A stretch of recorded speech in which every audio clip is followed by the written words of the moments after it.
Iya, nanti udah nikah baru buka mata, baru sadar, ya. Baru terkejut. Jadi selama ini tutup mata. Sebenarnya saya suka sih dia waktu orang ini. Hanya mungkin saling menunggu. Aku bilang gitu ya, kalau Cowoknya nggak berani nembak, takut nanti laki-laki. Iya. pokoknya yang ceweknya nunggu ditembak. Seringannya nih kan, kalau mengingat umur, berarti itu om dan tante tuh nikah umur berapa? Pas Om tuh 27. 27. Pas nikah kan ulang tahun. Om sempat bilang, ah udah Tuhan lah nanti aja. Aku target 30 tahun dulu. Iya itu ada 30 tahun aja Tuhan baru apa dulu. Nah, dalam arti sekarang mau bebas-bebas dulu lah, gitu kan. Mau bebas lagi lah udah, bebas lagi. Tapi ya tetap kehendak Tuhan yang jadi. Saya bilang kalau umur 27. 27. Pas Umur 27. ulang tahun Iya. pas nikah jadi pas 27. Jadi minta umur 30 malah dipercepat 3 tahun. Kalau cowok ini kan ya om bicara medis ya. Kalau cowok mungkin nggak terlalu apa umur medis ya. Walaupun semua itu ya kan kalau kita nikah kalau maksudnya bicara kalau masuk dalam nikah kan rindu juga pengen punya turunan. Begitu. Nah mungkin lebih khawatirnya sorry ya, lebih khawatirnya cewek-cewek gitu. Tapi toh kembali juga secara medis kayak kembali lagi Tuhan kan. Kembali lagi Tuhan walaupun dibilang waduh nanti umur gini nanti susah punya anak udah gini usia. Tapi tadi kan kita Tuhan yang pertemukan ya.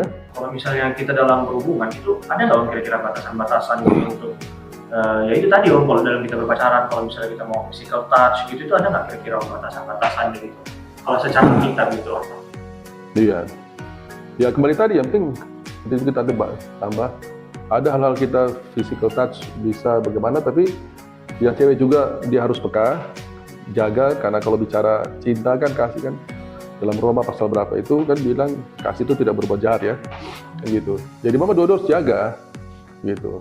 Tadi sedikit juga kan bisa rasa ini sejauh mana gitu. Pegang tangan atau sesuatu mungkin kayak menguatkan apa pasti bisa mengelus-elus gini kan.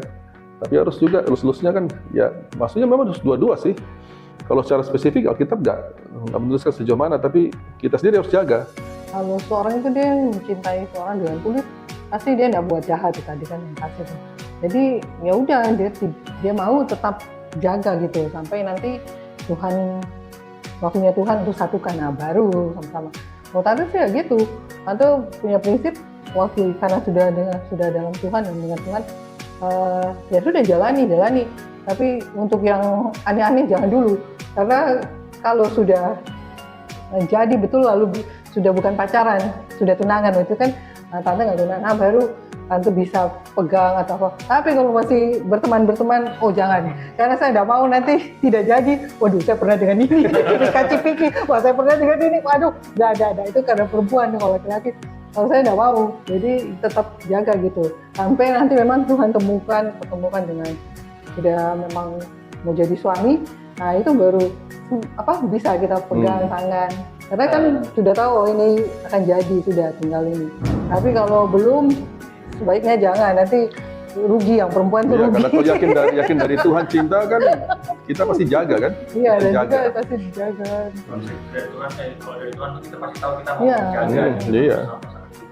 Dan nanti kita juga tahu kalau kita yang dalam Tuhan kita sungguh-sungguh kita tahu laki-laki ini dia cuma kayaknya atau suka tapi ya cuma coba-coba siapa tahu perempuan ini model begini masih bisa digini-gini. Nah gitu-gitu kita tahu ini modelnya dia mau pegang atau mau apa kayaknya ada kayak bukan cinta betul lah kayak cuma karena nafsu atau apa gitu. Nanti kita bisa rasa. Jadi itu ya itu dalam bertunangan juga dalam pacaran berhubungan sebaiknya jangan lupa Tuhan. Kalau mau berubah Tuhan tolong gitu kan supaya tetap dalam kekudusan gitu. Dari pandangan om dan tante itu gimana? Maksudnya ketika kan ini kondisinya udah jadi. Kalau misalnya itu kita cemburu itu termasuk normal atau sebenarnya itu tidak perlu gitu? Kalau tante sih selama belum jadi suami istri tidak masalah. belum resmi. Saya sih selama saya mungkin ada rasa. Saya tidak pernah mau cemburu karena belum punya, belum milik, belum milik, resmi, belum sah. Belum milik, apalagi kalau masih pertemanan, masih pacaran, belum tentu kan, ya sudah, bebas saja. Dan saya juga tidak suka kalau orang tuh terlalu cemburu sama saya. Jadi kalau saya jalan sama siapa, nggak disenangi gitu. Posesif. Gitu. Karena saya dia nggak Padahal mau. masih Sudah pacaran. kita jalani dulu sampai nanti memang betul-betul sudah mantap gitu, sudah sampai tunangan, baru situ mulai jaga. Ya, sudah tunggu ya, jangan selalu ini karena kita tahu sudah ada yang kita memang menuju ke jenjang pernikahan. Waktu menikah baru keluar rasa jealousnya karena sudah milih kan. Tapi selama saya dari itu akhirnya gampang kalau memang tidak jadi nggak siapa gampang dibilang apa move on ya. Karena tidak pakai cemburu-cemburu, tidak kasih yang aneh-aneh dulu. Jadi kalau sudah selesailah sudah berarti bukan jodohku. Makanya gampang move on. Iya gitu. Kalau misalnya kita ngomongin yang namanya pasangan gitu, ciri-ciri pasangan itu yang mereka berdua itu termasuk pasangan yang sehat itu gimana, Om? Sehat dan juga istilahnya kokoh juga itu dari segi Alkitab itu gimana, Om? Ciri-ciri itu? Kalau sehat yang tadi pertama keduanya gimana hubungannya dengan Tuhan, karena ya harus terutama jiwanya sehat ya, makanya rohaninya dengan Tuhan, ibadahnya, pengikutannya sama Tuhan, tadi imannya bukan hanya sebatas apa itu status Kristen ya, tapi sejauh mana memang menghidupi iman itu ya kan. Makanya mau sehat dan kokoh itu dalam berteman, berpacaran, tadi kan dia dengan Tuhan bagaimana, terus hubungannya dengan Tuhan itulah sejauh mana dia aplikasikan, praktekkan dalam teman itu kan. Iya. Kalau dia cerita masalahnya dia, terus tapi bagaimana kemudian terus ingatkan atau dia ingat firman, terus kalau firman sebaliknya. Nah itu jadi bagaimana dia bicara masalahnya dia, tapi dia bisa atasi, bisa lewati atau jalani dengan firman. Nah itu yang akan membuat hubungan itu sehat dan kuat kan gitu kan, pasti kuat karena sudah dengan Tuhan terus ya, sama-sama dua. Kalau dengan Tuhan utama ya pasti yang horizontal yang sama kan pasti juga mengikuti itu. Itu. Karena udah sempat juga ngebahas gitu kan kehidupan masalah gitu pas pernikahan. Ini gimana kalau misalnya kita kan lagi menikah, sudah menikah nih kan, sudah menikah, kemudian itu kan ya nggak mungkin kan itu kehidupan pernikahan itu dari awal sampai habis itu betul-betul lancar, pasti kan ada juga istilah titik bertengkarnya, titik ada permasalahan. Mungkin Om bisa kayak apa namanya sharing tips gitu Om, misalnya ketika lagi ada masalah dengan pasangan gitu, apalagi yang sudah menikah, itu cara penyelesaiannya gitu betul-betul untuk kedua belah pihaknya itu betul-betul damai gitu Om. Ya kalau sudah nikah harus belajar tidak ada lagi ego, aku. Harus kami atau kita kan, kita gitu. Karena udah nikah. Jadi kalau ada masalah supaya tidak berkelanjutan dan terus nanti sampai heboh, sampai menjadi renggang, retak ini, ambil waktu lah, masing-masing ambil waktu dengan Tuhan. Itu aja dengan Tuhan. Iya, dengan Tuhan, bukan supaya Tuhan tunjukkanlah dia yang salah supaya aku benar atau sebaliknya, gitu kan, minta dukungan dari Tuhan, kan pembelaan, enggak, tapi yang terjadi ini Tuhan tunjukkan, ya masing-masing, mungkin saya ada kekurangannya, gitu kan, maksud Tuhan penyuciannya lewat mana lagi, nah, situ, akhirnya waktu dengan Tuhan doa, Tuhan ingatkan, ini kekurangannya kamu, ini harus disucikan, ini diperbaiki, nah, udah. Jadi setelah doa, mau praktek itu, lakukan itu, penyucian sifat masing-masing, perbaikan sifat masing-masing, ya minta maaf, karena dari Tuhan dengan kasih Tuhan, ya menyatu lagi gitu. Jadi tambah indah lagi, tambah enak lagi gitu. Nah, kalau ego dipertahankan ya pasti salah satu korban, itu aja. Kalau namanya ego. rasa dia lebih benar, Iya. ya sudah pasti tidak akan selesai. Jadi kalau Om Tante, ya bukan ayat-ayat yang pegangan ayat, bukan yang lain kurang ya enggak, tapi kasus-kasus gini tertentu kami. Roma 8:28 itu Tuhan bekerja dalam sesuatu kan, datang kebaikan bagi kita yang mengasihi Dia, yaitu terpanggil sesuai rencananya. Jadi kalau ada clash, ada ribut atau apa itu tadi, apa maksud Tuhan? Kenapa terjadi Tuhan? Mungkin ada Tuhan masalah yang Iya. terjadi gitu kan. Tadi mungkin ada yang sifatnya Om Tante mau disucikan, mau diperbarui, harus dimatikan, ya apa itu. Dan kalau udah tahu, ya udah terima kasih, amin, lakukan jadi maunya Tuhan. Minta maaf, enggak menuntut, oh kamu duluan, kamu harus enggak. Sudah nikah, lihat keadaan sekarang dunia gimana. Seringkali kalau ada cekcok, kalau tidak cepat perbaiki dengan tidak mau saling menerima dengan disucikan. Aduh, saya tidak mau nanti kalau sudah tidak ada lagi saya menyesal gitu. Saya sampai suka mikir gitu, jangan sampai sampai ke depan. Nanti kalau sudah tidak ada lagi salah satu, baru menyesal kemudian. Kenapa waktu itu tidak bikin begini? Kenapa tidak memaafkan? Nah gitu. Sekarang pikirannya sampai kayak gitu. Jadi ya sudah, kalau yang tidak baik, ada yang itu kita sucikan supaya tidak ada lagi yang tadi menyesal belakang-belakang. Karena kan kita tidak tahu waktu kapan dan gimana. Jadi kalau masih hidup, lakukanlah dengan yang baik gitu, supaya kalau saatnya ada yang tidak ada, kita tidak menyesal gitu, kalau bahwa kita buat semua yang baik karena Tuhan gitu kan. Dia pernah baca nih Om di Alkitab, kalau misalnya dibilang apa yang tadi dipersatukan oleh Tuhan itu kan tidak boleh diceraikan oleh manusia gitu kan. Terus kalau misalnya dari pandangan Om itu sebenarnya perceraian ini gimana sih Om sifatnya? Itu diperbolehkan atau gimana sih Om sebenarnya? Ya kalau Alkitab katakan dan Tuhan sendiri katakan tidak boleh diceraikan, ya kan tidak ada situ bilang boleh karena begini begini, nggak ada kan. Memang tidak boleh, iya dicerai karena disatukan yang mempersatukan Tuhan kan, tidak diceraikan. Walaupun ada dicatat dalam Injil yang itu kan dibilang kecuali zina, tetapi kita bicara kalau konteks zina, Yesus berkata itu kan kepada orang Yahudi waktu itu, kepada bangsanya ya. Dan hukum Yahudi kalau bicara berzina itu dua-dua atau salah satunya, siapa yang kalau memang dua-duanya memang dasar suka maksudnya berarti dua-dua dihukum, atau tapi kalau terjadi pemaksaan salah satu aja yang itu di pemerkosaan itu yang dihukum yang memperkosa, tapi hukumnya kan mati, hukuman mati. Makanya Yesus bilang kecuali karena zina. Jadi cerainya kan memang cerai mati. Gitu. Nah, cerai mati ya memang boleh cerai mati ya pasti boleh kan, orang juga mati nggak mungkin tetap nikah dengan mayat. Mayat kan gitu ya. Hanya kasusnya itu yang ditanya oleh orang Farisi, kan Tuhan katakan mereka bilang berdalih Musa membolehkan itu kan memberikan surat cerai, kan Tuhan bilang karena kekerasan hatimu ya. Jadi memang kembali karena memang keras hati tadi kan, ego. Sebetulnya nggak ada masalah. Ya, dia tidak ada istilah cerai. Kalau pisah karena alasan apapun, manusiawi tidak manusiawi, iya silahkan. Tanda petik ya silahkan. Tapi tidak boleh nikah lagi, karena tidak ada istilah cerai. Kalau pisah karena mungkin mau berdiam diri, pisah karena mungkin salah satu terlalu KDRT atau bagaimana, memang harus pisah. Tapi harus siap dengan hidup sendiri atau berdamai kembali lagi. Itu aja. Itu salah satu jalan ya kan Om? Iya, kecuali salah satu meninggal. Tapi kan nggak mungkin doanya Tuhan meninggal. Angkatlah lu. Kan nggak mungkin. Jadi mungkin sulit move on karena tadi masih pacaran aja sudah melebihi orang nikah. Seolah-olah langsung diberikan 101%. Ya itu.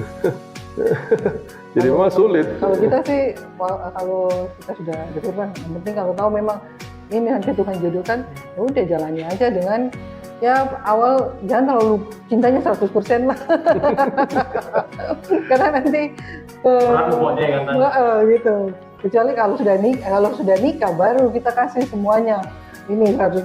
Tapi kalau masih mau pacaran, apalagi baru mau dekat, baru mau makanya tadi Om bilang lebih baik itu sudah maafan dua-dua. Jadi bukan lagi pacaran yang kayak mau senang-senang kan gitu. Memang sudah langsung waktu udah oke, sama Tuhan oke, doa oke, orang tua oke, semua oke, udah kita langsung planning 2 tahun lagi ya, dan gitu.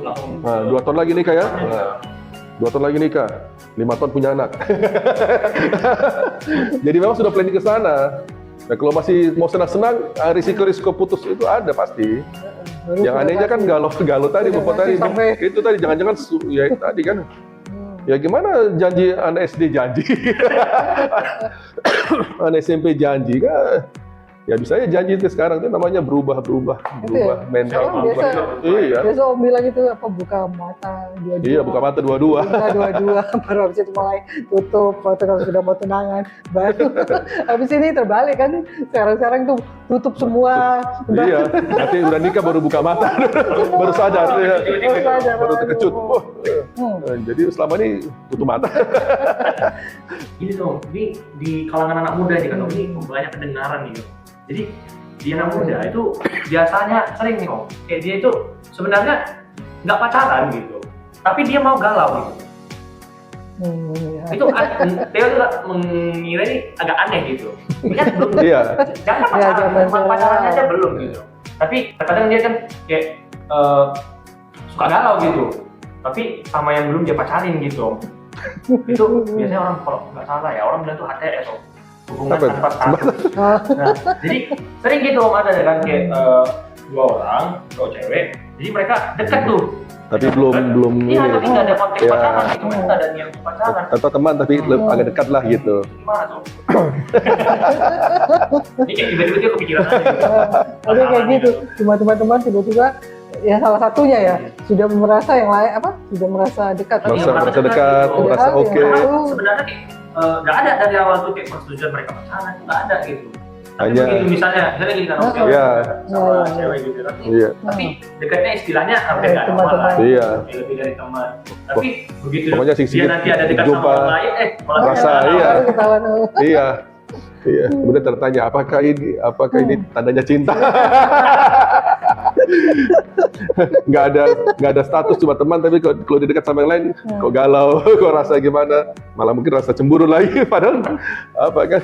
Ya, memang ada ya model gitu. Iya. Yang dia apa tuh baru ketahuan nanti dia rasa oh ternyata sebenarnya saya suka sih dia waktu orang ini. Hanya mungkin saling dia itu, menunggu. baru Takut bilang gitu ya Iya. kan Om. Cowoknya Atau nggak mungkin berani dia mikir nembak, karena takut cuma nanti main- Nanti iya. ditolak, pokoknya yang ceweknya nunggu ditembak. Atau mungkin memang ya Dia pikir memang masih senang, memang berteman. ada yang senang, mungkin nyaman dengan status. Ya udah kita berteman. Yang penting jangan teman tapi mesra. Itu bahaya.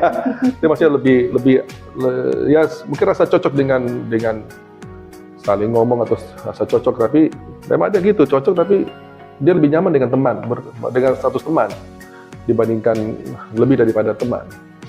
Nah, ya harus belajar menerima sih, harus siap juga. dia harus terima. Tadi kalau toh dia salah satunya sudah rasa lebih, misalnya cowok mau coba ungkapkan, tapi harus siap juga kan, harus belajar siap. Kalau ceweknya ternyata dia hanya nyaman dengan berteman, gitu. Tapi kalau tiba-tiba dia juga rasa sama, ya udah, puji Tuhan. Ternyata enggak, memang teman, ya sudah, haleluya.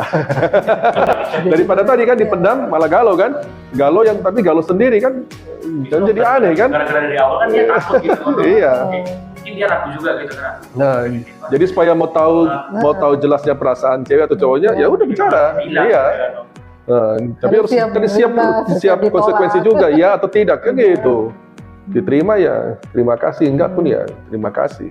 Yang penting jangan sampai galau sendiri kan jadi aneh sendiri. Diri sendiri. Memang ada juga yang gitu langsung dia Iya. galau gara-gara Daripada dia bingung dengan statusnya sekarang, ya lebih baik jelas-jelas saja kan. Karena kalau kembali kepada firman juga, surat Efesus bilang kita kan anak-anak terang.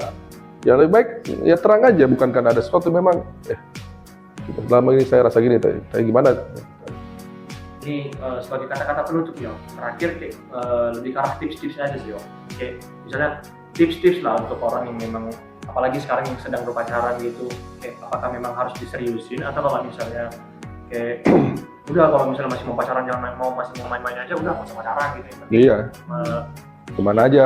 Ya udah temenan aja gitu. Ini ada dapat satu aja lah ya. Oke Om.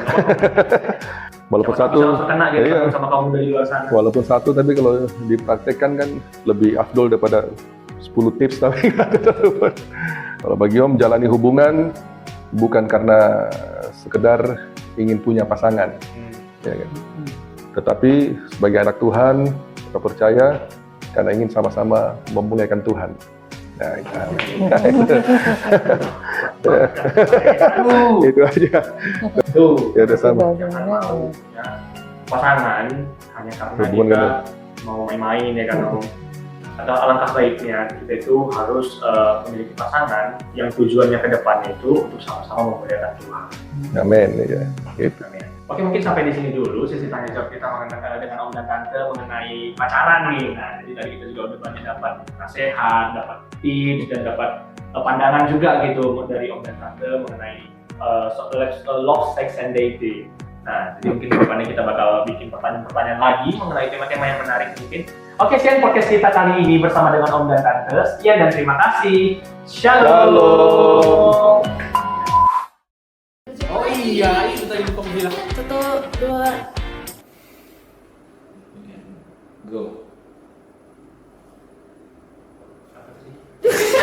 Oh, jadi itu penutupnya Bang daripada podcast ya. Enggak, nge-freeze dulu dia. Itu apa tadi?